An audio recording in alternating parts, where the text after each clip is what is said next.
A very good afternoon and thank you for joining me for UBC's Weekend Edition on this 22nd of March 2026. This is one of those editions where I will recap what transpired in the course of a week and essentially today. In our first report, President Yoweri Museveni joined his Kenyan counterpart William Ruto in Kisumu for the launch of construction works on the Kisumu-Malaba standard gauge railway. The project is expected to lower transport costs, ease cargo movement and strengthen trade across East Africa. We have a report. President Yoweri Museveni was received in Kisumu by senior Kenyan officials and later held talks with President Ruto, with discussions focusing on regional trade, infrastructure and economic integration. The two leaders then proceeded to jointly launch construction of the Kisumu-Malaba standard gauge rail extension. The launch was marked by the symbolic tightening of bolts on the rail track. The Kisumu-Malaba extension is part of a wider regional rail network expected to link the port of Mombasa to Uganda and onward to Rwanda, Burundi, South Sudan and the Democratic Republic of Congo. President William Ruto said the project builds on a long history of rail shaping trade and growth in the region. That is the lesson of history. That infrastructure development does not just connect places, it often creates them. It determines where opportunity thrives, where investment flows, and where prosperity takes root. Unfortunately, the 130-year-old meter gauge railway line that was once a lifeline of regional commerce was neglected and gradually fell into disrepair, losing both its vitality and transformative impact. He said the new line is key to unlocking regional integration. Above all, this railway will bring life to our long-held aspiration for true regional integration, for which Your Excellency President Museveni, as the chair of our East African Community region now, I promise and pledge to work with you as the champion of integration in our continent, that the vision of an East Africa that is integrated, that is united and works together becomes a reality in this generation. On his part, President Yoweri Museveni described rail as central to reorganizing Uganda's transport system. That the railway is part of the rationalization of our transport system, especially on the Uganda side, which is irrational and wasteful. Why? Because the items being transported are concentrated on the road, i.e. passengers, light cargo, heavy cargo, petroleum products are all on the roads. He said Uganda plans to shift heavy cargo to rail, petroleum to pipelines and water transport, while reserving roads for passengers and light goods. Museveni also outlined Uganda's expansion plans for the rail network. I want to congratulate Kenya for struggling and bringing the railway from Mombasa to Nairobi, from Nairobi to Naivasha, now from Naivasha to here, and now from here to Malaba. We are going to push our part. We are already pushing our part from Malaba to Kampala, from Kampala to Kasese, Kasese to Mpondwe, linking with DRC. And then we are working on the railway from Tororo to Gulu to Nimule to Juba, and also on the line from Bihanga to Kigali, on the other branch. The SGR project is expected to improve cargo movement along the northern corridor, support key sectors around the Lake Victoria Basin, and strengthen trade links between coastal and land-linked countries. The First Lady and Minister of Education and Sports, Mrs. Janet Museveni, commended the strong and long-lasting partnership between Uganda and the European Union as the two sides prepare to mark 50 years of bilateral cooperation. She expressed gratitude for the EU's continued support towards changing the quality of life of Ugandans through various initiatives, including programs focused on skills development, employment, entrepreneurship, and private sector development, as well as social protection efforts targeting women and the youth. Mrs. Museveni reaffirmed Uganda's commitment to strengthening its partnership with the European Union, expressing optimism for continued collaboration in the years ahead. We do thank God for the long-standing partnership with EU, and we thank you for holding hands with us in our endeavor to change the quality of life of our people. We really can't thank you enough, and we hope that this partnership will continue and it will improve and it will become bigger as we build the global village. She also welcomed the upcoming EU-Uganda Research and Study Fair, describing it as timely and beneficial to Uganda's education sector.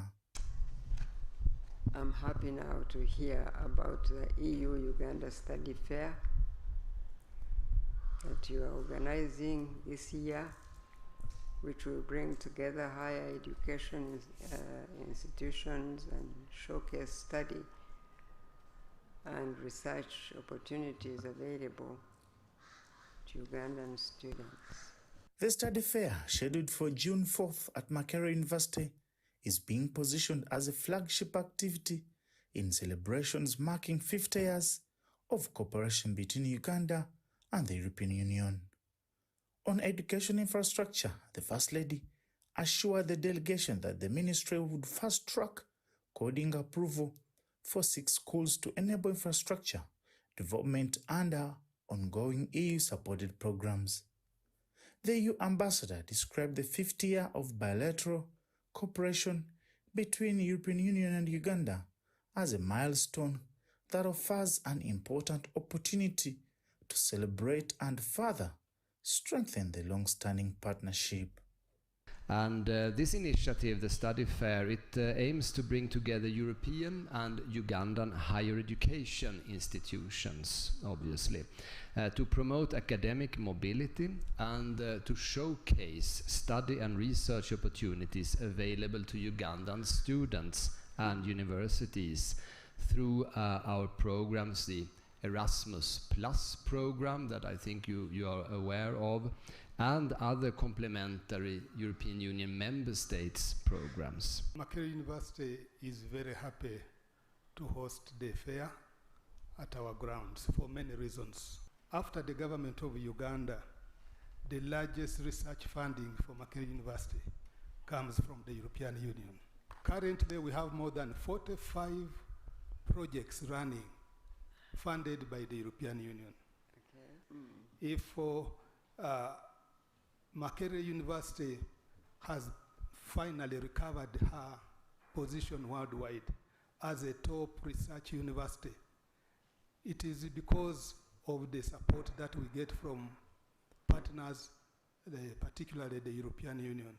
The ambassador further highlighted key EU-supported initiatives in Uganda, including the £114 million Gender for Development program, which focuses on girls' education, life skills development, and the prevention of gender-based violence in northern Uganda. Reporting for UBC, Baguma William. Still last week, the Public Accounts Committee of Parliament called for increased funding to Mbarara Regional Referral Hospital to improve health service delivery to people it serves. The committee noted that the hospital operated on a budget of 17.9 billion Uganda shillings for the financial year 2024-25, yet it serves a population of over 6 million people, including refugees. Because we want you to protect the gains seriously.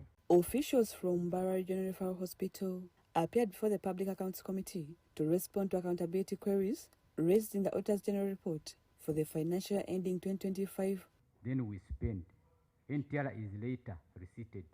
It was revealed that the hospital operates under severe constraints, including limited space, The facility also lacks essential equipment, including wheelchairs for over 10 years and X-ray services. You see how burdened our patients are. Just imagine for that period when you didn't have an X-ray. Yeah. I come to Mbara Regional Referral Hospital, no X-ray services. Now you are told to go to Mbara town and not accommodate patients in a tent.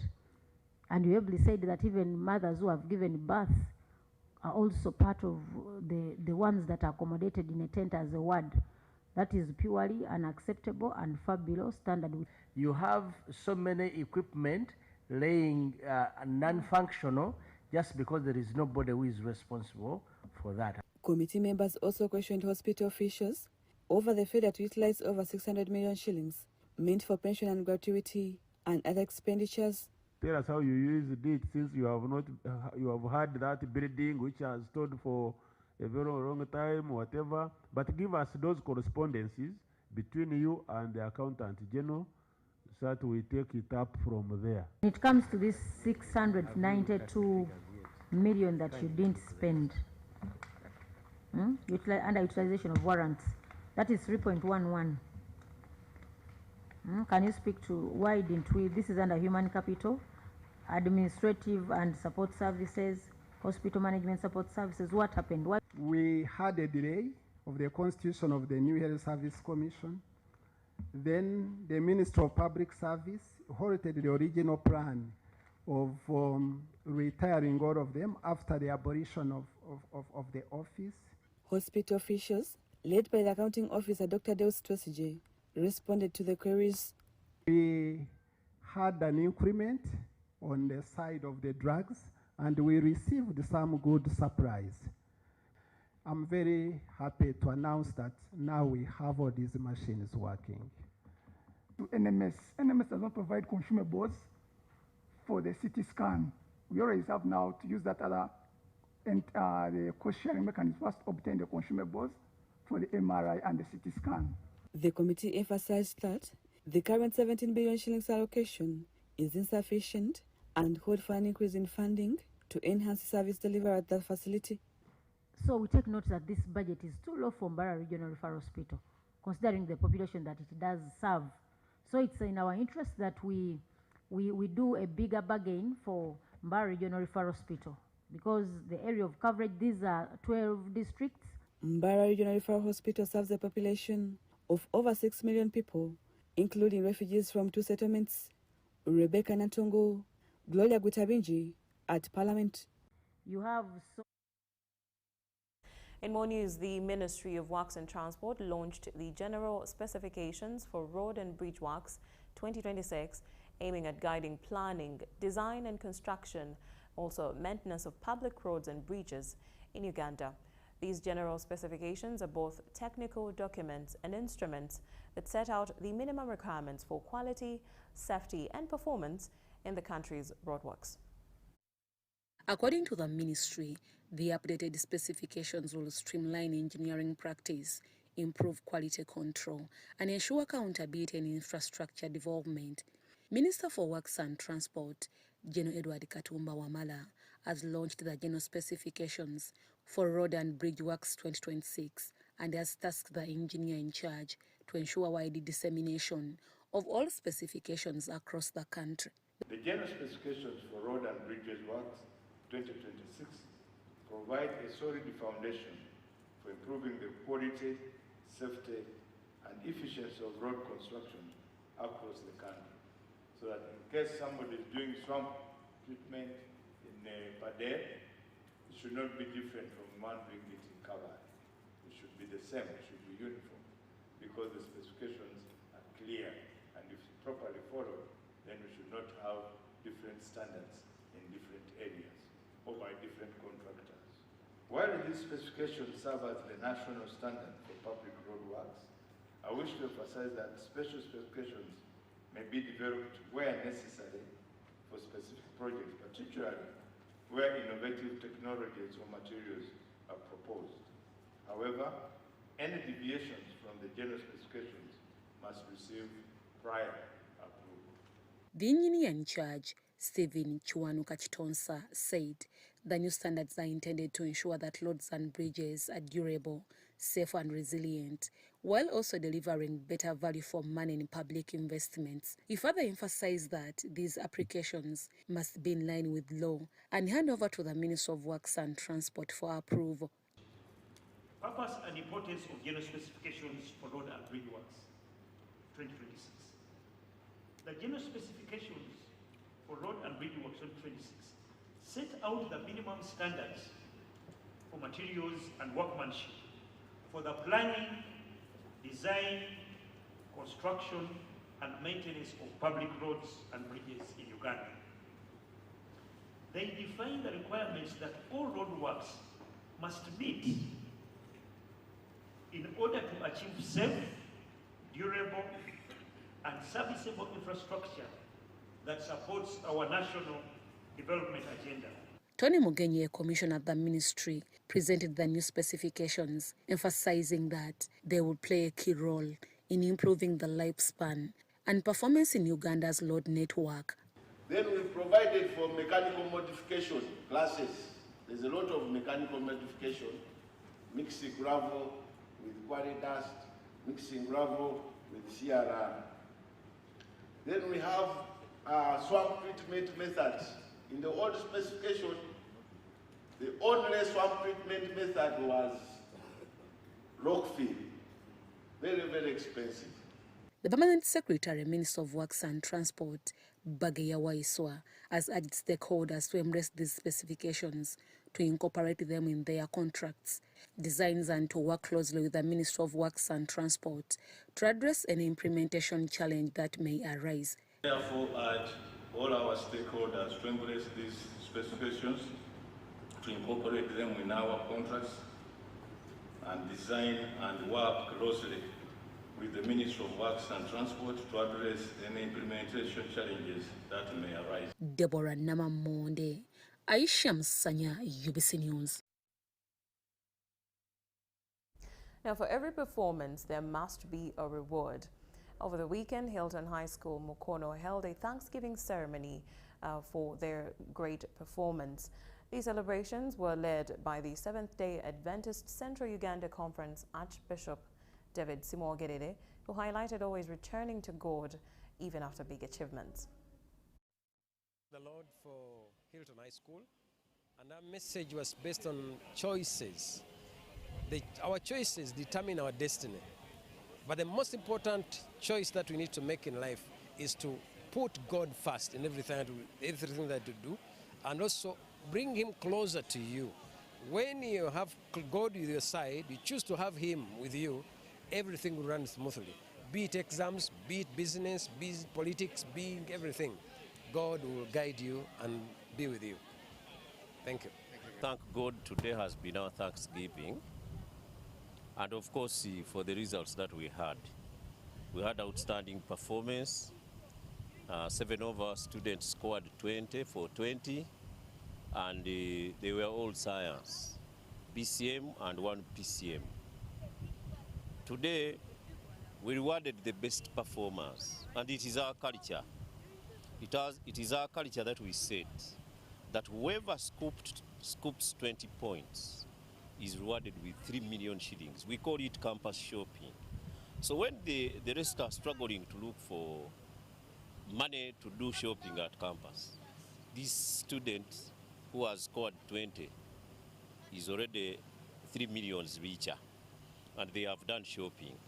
So that is basically for campus shopping as they join university, wash away all the dust that they collected during USCE preparations, so that they go and enjoy campus in a very good way, having scored the maximum result.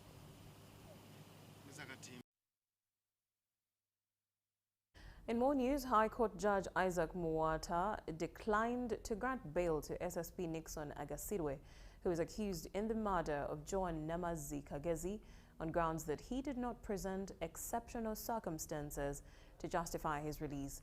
The court was also of the view that Agasirwe has a large number of pending criminal files, which suggests a pattern of criminal conduct. At around 11:30 a.m., the former Special Police Commander SSP Nixon Yagasure was arraigned at High Court Criminal Division in Kampala before Judge Isaac Mwata to hear his bail ruling.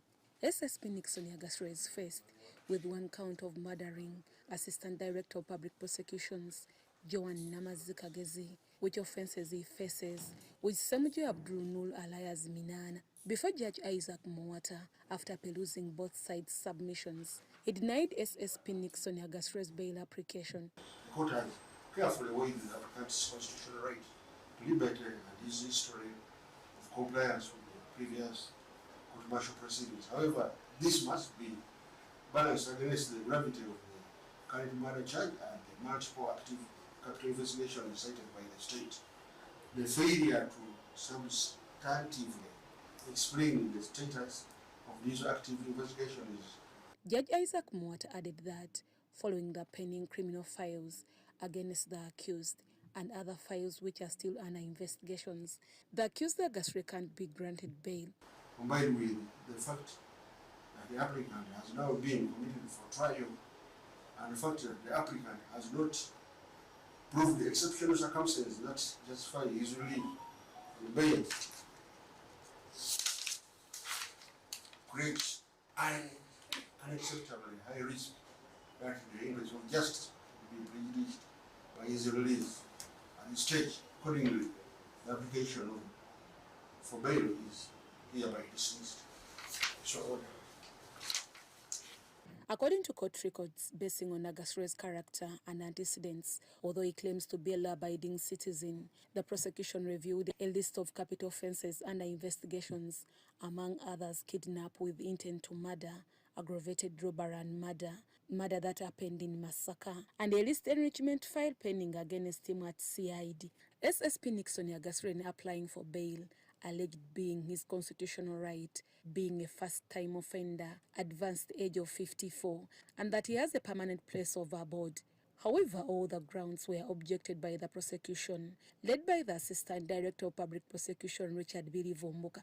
Trouble for Nixon Yagasure started following the evidence in chief by Ewan Kiseka, a convict, in the murder case of Assistant DPP Joan Namazikagezi, who pinned the SSP Nixon Yagasure to have been the mastermind behind the murder of Joan Namazikagezi. The evidence in the International War Crimes Division Court led to the arrest of Nixon Yagasure and Ewan Abdul Nur Semuju alias Minana by security operatives Deborah Namamonde. Viola Nance Subugai, UBC News. Still this week, as Uganda joins the rest of the world to commemorate the Water Day, there is hope that it will reach the United Nations safe water coverage of 100% by 2030. This is visibly seen by the increasing number of waterworks all over the country and drilling of boreholes by non-government organizations. Take a look. This year's World Water Day 2026 emphasizes the role of women and girls in water management to achieve equitable access for all. Government, in partnership with Nile Humanitarian Development Agency, is expanding safe water coverage in communities. As we continue serving humanity, and of course there are many areas we have touched, but today we are here to celebrate World Water Day, which falls every 22nd of March. And I want to ask all the stakeholders to know that water is not a preserve for the few, but a right for all. Because without water, we will meet problems along the way. We are talking about lack of irrigation and so many other things. While commissioning 30 boreholes, Chairman Issa Chidalira said access to clean and safe water is a right for all, not a privilege. He also praised government for supporting NGOs to deliver development programs. I also want to thank the government of Uganda, headed by His Excellency, the President of Uganda, for creating a very good environment where NGOs which are within the thickets of the law can serve humanity without any interruption.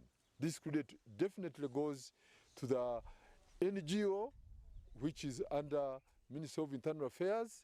Site technician Malinga Dan urged communities to protect and maintain the boreholes. To tell these people to handle this borehole properly so that it can help us sometimes a long time when they are using it. The commissioning is part of the Uganda Water and Environment Week 2026 and was welcomed by residents of Mukono who uploaded the agency's contribution. Uganda has good water sources, but we find people like 2 million people and above are lacking good water or fresh water. So we still call upon all stakeholders and the NGOs who can still come and help us with water. Our children used to go to long distance and fetch water from the pond. But as per now, we have a borehole and water is near the school.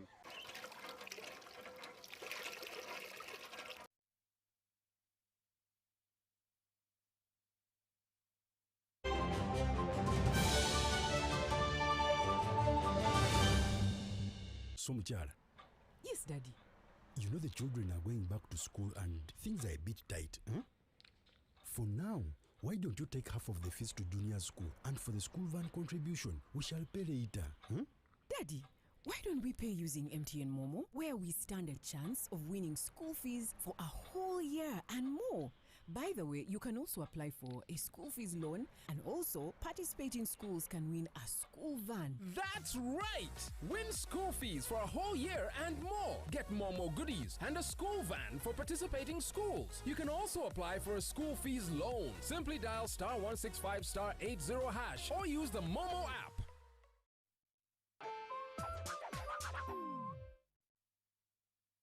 Exercise can't be sustained. Eating can't be stopped. It's even harder to lose weight. Come and give it a try.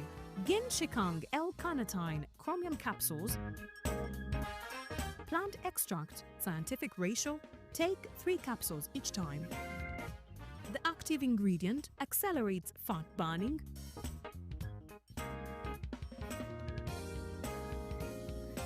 eat twice a day. Don't take a detour. Weight loss starts now.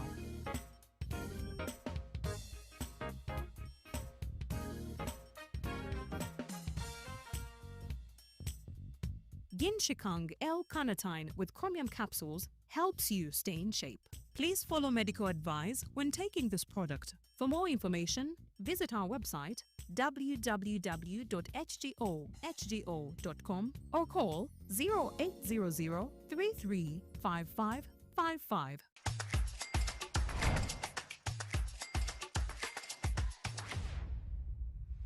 Mama, owulira otya?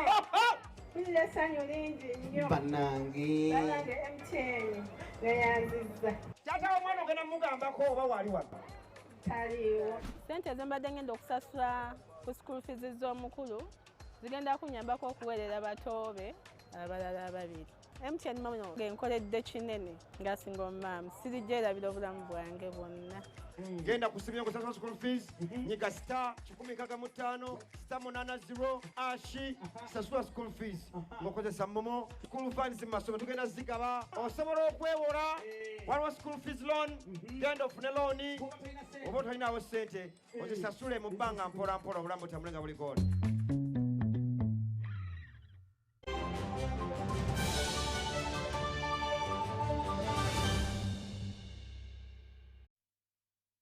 Welcome back from the break. We continue with news that transpired in the course of the week. A mixed picture is emerging in a performance of biology in Uganda following new findings released by Makerere University. At a dissemination workshop, key education stakeholders, including officials from the National Curriculum Development Center, the Uganda National Examinations Board, and the Commissioner for Secondary Education from the Ministry of Education and Sports, gathered to review nearly 5 decades of performance trends. We have a report. The study reveals that biology performance at A level has historically remained below expectations, with past results showing extremely low distinctions, including only 1 student scoring an A nationwide in 2018. In 4 regions, the Central region, the Eastern region, the northern region, and the other one was the central region, 4 regions. And from here we visited at least 100 schools. Altogether, we had about, actually more than 5,000 respondents giving information to us. And I said it is worse in those regions, like Karamoja, the northern region, and the eastern region. It is the second after northern region, yes. The eastern region is also bad off. However, recent improvements observed in the 2025 USCE results signal a positive shift. University officials attribute this progress to increased investment in science education, curriculum reforms, and strengthened research. The biology project is tackling improvement because there has been issues coming from the ministry and also from schools, but the performance is very poor. So as an academic institution, higher learning, we are trying to question why this is happening. This is happening because of the teacher who are teaching. This is happening because of the subject or relationship with others and many other things. Current improvement, especially for this year, which has shocked, which it has been almost a surprise to people. It is because of the impact of this study, because as we have been moving around the entire country, we have not only been collecting data, information from them, we have also been advocating on how best they can improve the performance, and they have done it. Despite this, challenges such as limited laboratory infrastructure, gaps in teacher capacity, and student attitudes toward biology continue to affect outcomes. We shall make arrangement that you present this, the report of these findings to the senior management of Ministry of Education, because I've seen we have a number of policy issues to pick from this report. Makerere says the next phase will focus on practical interventions to address these gaps. Sandra Kahunde, Proscovia Chontawire, News Tonight.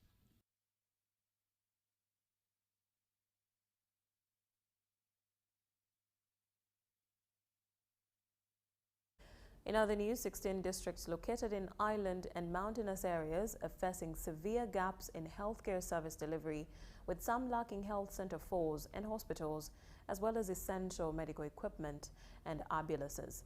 This is according to the Access to Healthcare Services report released by the Equal Opportunities Commission at its headquarters in Kampala. It is a balanced report. It acknowledges the improvements that government has put in place, but also acknowledges the gaps that still persist that the government should be able to fill. The study conducted in districts, including Kalangala District, Buvuma District, and Namisindwa District, reveals that access to adequate health care remains a major challenge. This is attributed to limited communication infrastructure, with many islands lacking reliable network coverage, especially during emergencies. We found that, for example, Buvuma, they mentioned that they had water ambulance, but it was difficult to fuel these ambulances.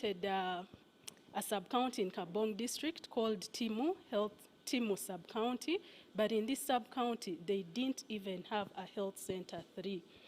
The only health center there was a health center 2. It was operated by one nurse to make matters worse. Residents also depend on a single mode of water transport, which is often unreliable and expensive. For a single trip, one has to spend around 300,000 shillings. Now imagine you have to go to the mainland, and then when you heal, you will have to come back home. So that is a trip of about 600,000. But then when you reach the mainland, you need a land transport, which is an ambulance to transport you at the mainland from one place to another. The absence of healthcare center 3s in sub-counties, coupled with the shortage of health professionals, denies communities access to critical services such as maternal care, laboratory testing, and emergency treatment. I want to talk about the health policy. It states that each district should have at least a health center 4 or a district hospital. But in some districts we visited, like Namisindwa, you find that there is no health center for, government health center for, but also there is no hospital. The chairperson of the commission, Safia Nalule-Juko, has called for urgent government intervention to address these challenges and ensure equitable access to health services. It is therefore important that we collectively come together to reflect on these issues and identify practical approaches that will ensure that all Ugandans, regardless of their geographic location, can benefit from quality health services. Various stakeholders at the report launch share their thoughts on the report.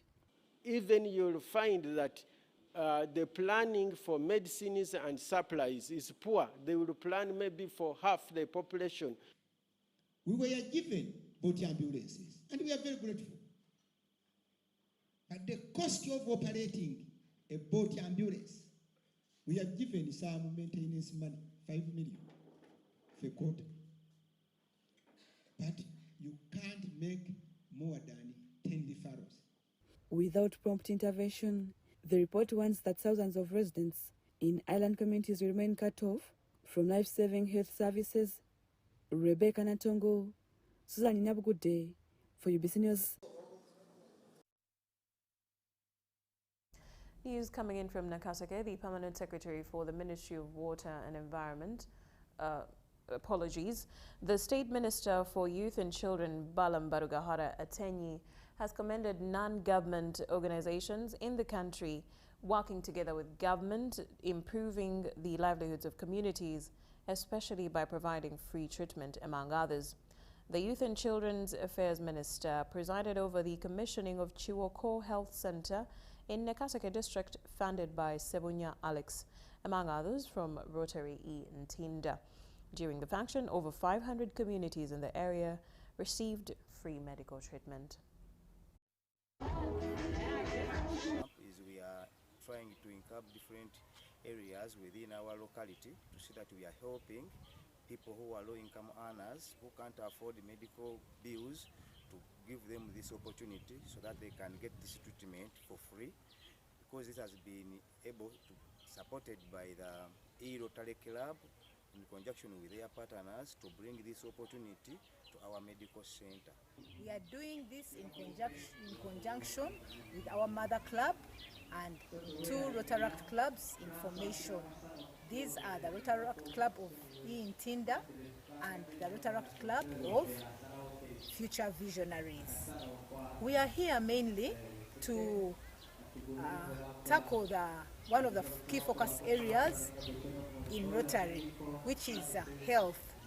So we are here to really see that we create a lasting change in people's lives. We are giving some free services to the people in Kiwoko.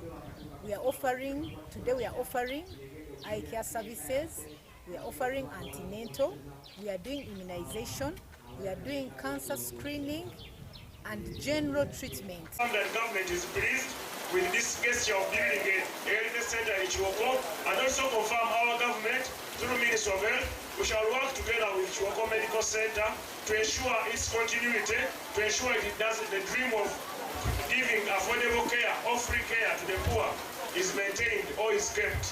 On behalf of government of Uganda, I'm only disappointed that when I came here I found a 13-year-old girl who's pregnant, and who made her pregnant a fellow pupil or a fellow senior one boy in Mulamuti from Kamuli. These habits of making young people pregnant should stop.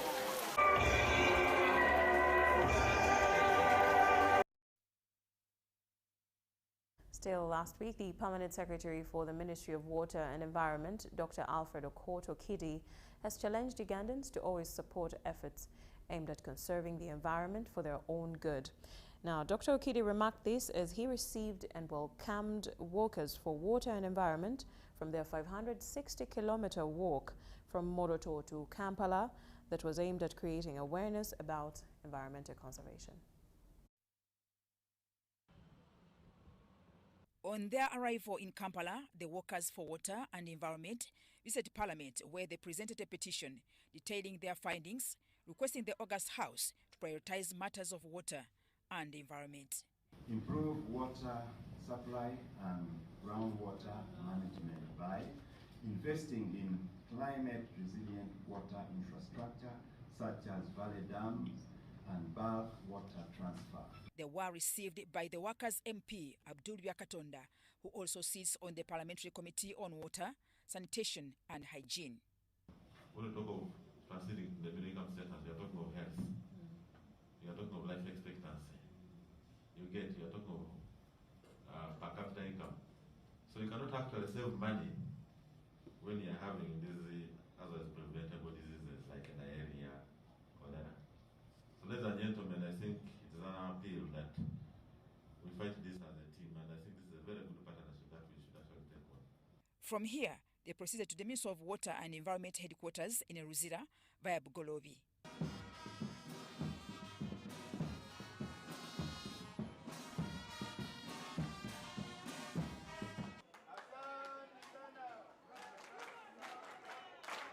Here, speaker after speaker praised the workers for the patriotism exhibited and successfully spreading the gospel of environmental conservation.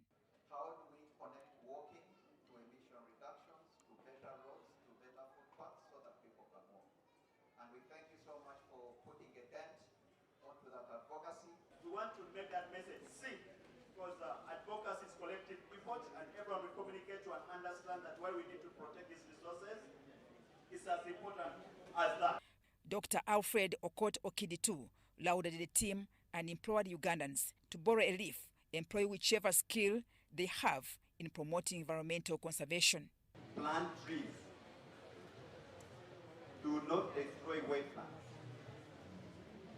Respect the rivers and the lake shores.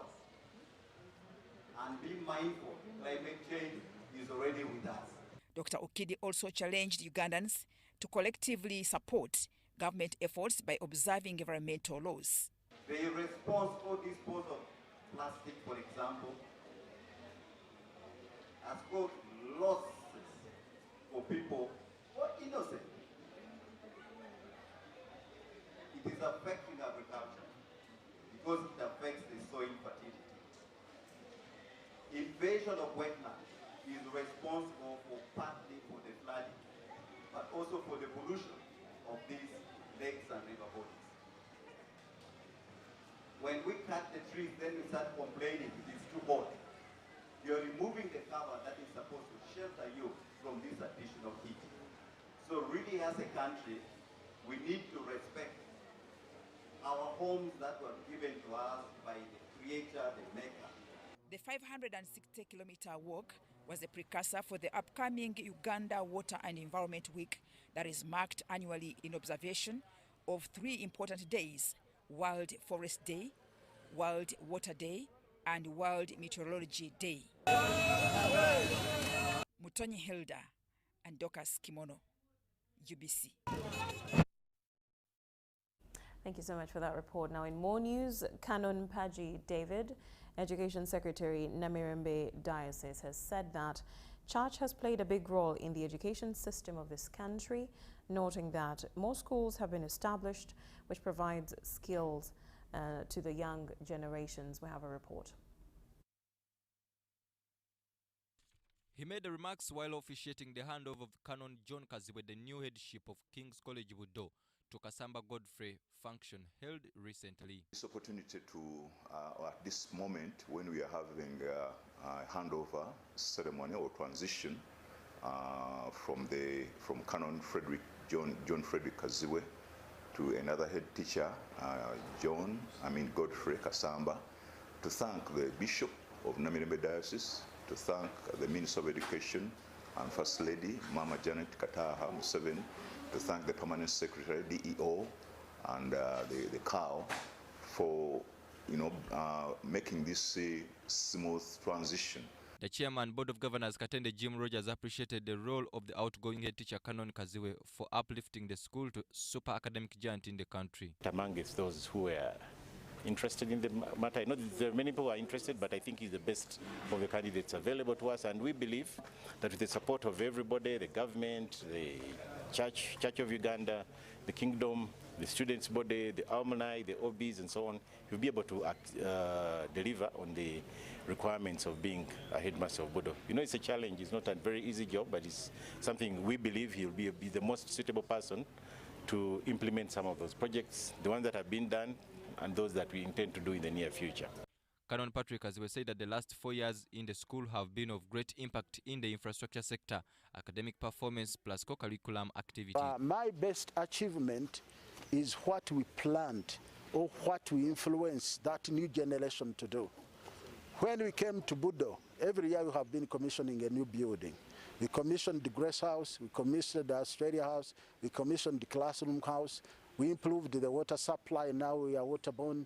We improved the e-technology, now we started using technology, but we have also improved the teachers' welfare. The incoming headmaster, Godfrey Kasamba, said that we'll try to improve on what Canon Kaziwe has put in place, asking the parents to support him complete the new chapel of the school. University. I did my last school practice from here, and from school practice I was retained as a teacher by Mr. Samuel Busura.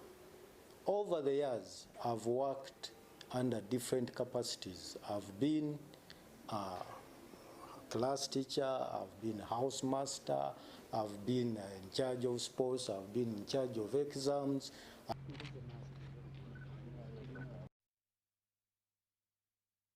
Namilyango College marked 124 years of existence under the theme, "Let us run with the determination, the rest that is set before us." The annual Namilyango Day, celebrated every March, commemorates the founding of one of Uganda's oldest and most prestigious institutions. The celebrations brought together students, staff, alumni, and distinguished guests at the school premises in Seta, Mukono. Take a look. My dear brothers and sisters, it is important to keep in mind that the disciplines dispensed here are practically the same as those in any college that prepares young people to pass exams and obtain the O-level and the A-level certificates. But a certificate is not enough.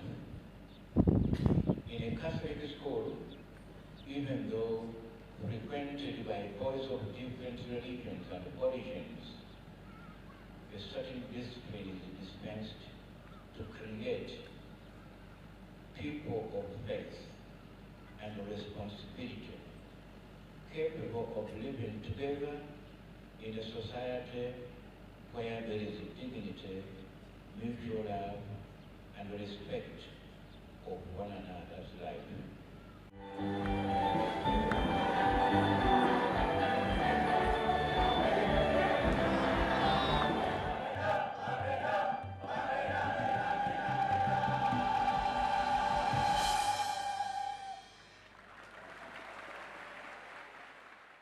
The future of this great school rests within our hands. Let us aim higher than we have ever aimed before.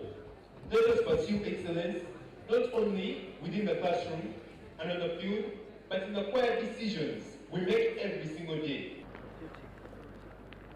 As we celebrate the legacy of the college, the current leadership, the staff of the college, the old and current students are all deeply challenged to maintain the legacy that was constructed by our predecessors. We shall need to continue to work together with determination to match up to the task. Today, as we celebrate 124 years of existence of Namilyango College, we should give glory to God, because the college has not only existed for those years, but has caused impact through the products of the college, not only in Uganda, but also at a global stage. RCB idea. Bailey, I can say 10, 5, 4, 3, 2, 0.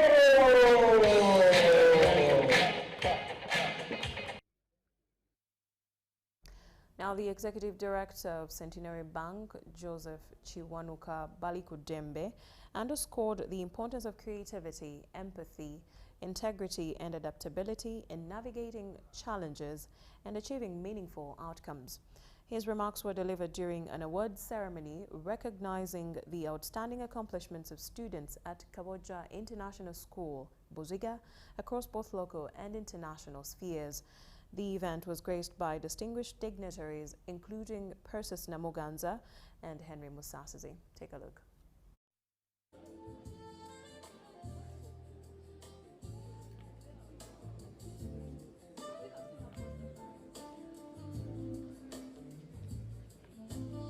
Embracing lifelong growth. The knowledge you've gained here is invaluable, but your character, your empathy, integrity, adaptability, and hunger to learn will earn you much further. Stay curious, stay humble, and keep growing. The other one is serve while you build. The most meaningful futures are those that include others. We are proud of 1,150 students in the whole school. If there is that remarkable growth, we give gratitude to God. We've seen exceptional students. In 1,150 students, everybody here is an achiever. From succeed, to work hard, but to remind you that being here, achieving an award or an accolade or a certificate is not permanent. It is only permanent if you are intentional and you keep working hard and you keep focused. The young lady in the morning said, if you keep disciplined, definitely will be back. That the greatest award is becoming the person worthy of it. Because there is only one Director's Award, there is only one MVP, there is only one best in Cambridge, there's only one best in IB. But all of us here are amazing at something, are talented at something, are gifted at something. And that is the greatest thing you can have within you. It sounds fair to speak. On my first day when I came to pick my admission, Mr. Njogeza sat me in his office and he told me, I think you can do physics, chemistry, biology, and math.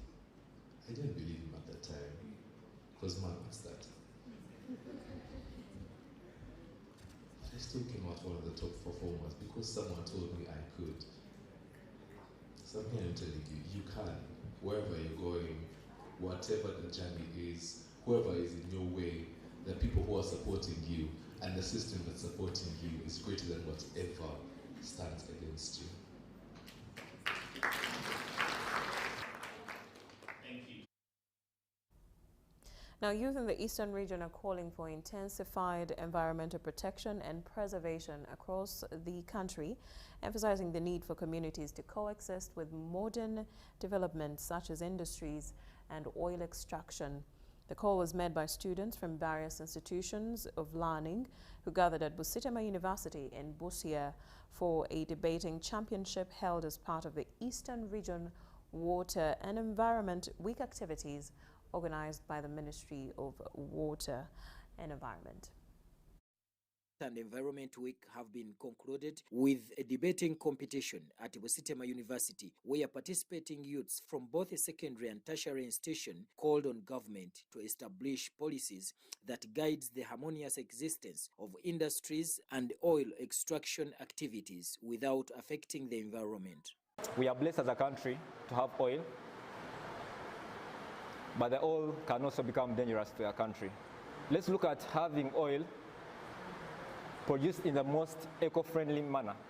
Students from institutions including School of Hygiene, Nkoma Secondary School, Mbale Secondary School, and others noted that the Eastern Region and Bugisu sub-region in particular have frequently experienced landslides, floods, and hailstorm, warning that failure to prioritize environmental protection will lead to more disasters. I believe that in the world that we're living in right now, we do need the nature.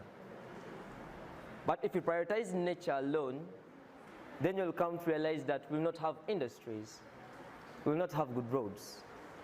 And if we prioritize the industries alone, then it means you're going to cut down Babirye forest. The best time to plant a tree was 20 years ago. The second best time is today, because tomorrow will be 20 years again, and you will have planted a tree in the best time. We are facing very many challenges in relation to the environment, talk of landslides, talk of floods, and what have you and what have you. We are saying that when learners engage in items like this, it's going to motivate and sensitize them more to make sure that they plant trees.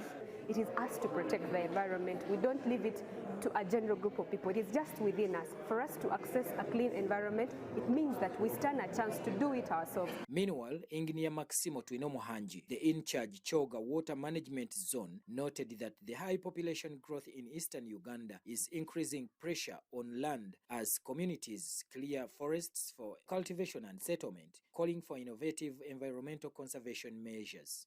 People need more food. That means you have to have more land opened for agriculture. People need more water for drinking, for domestic use. So it means that as the population grows, you need more innovation. How can the rising population live more in harmony with nature? According to the Ministry of Water and Environment, the active participation of youths in Water and Environment Week activities marks an important step in mitigating climate change effects and promoting environmental protection in Uganda. I'm Iga Muhammad, reporting for UBC in Busitema. Thank you so much for those reports, and that brings us to the end of our weekend edition this afternoon. That's how much we managed to fit into the 1 hour to catch you up on what's transpired in the course of the week. My name is Moureen Babirye. I'll see you at 8 and 10 p.m. in our subsequent news bulletins. Good afternoon.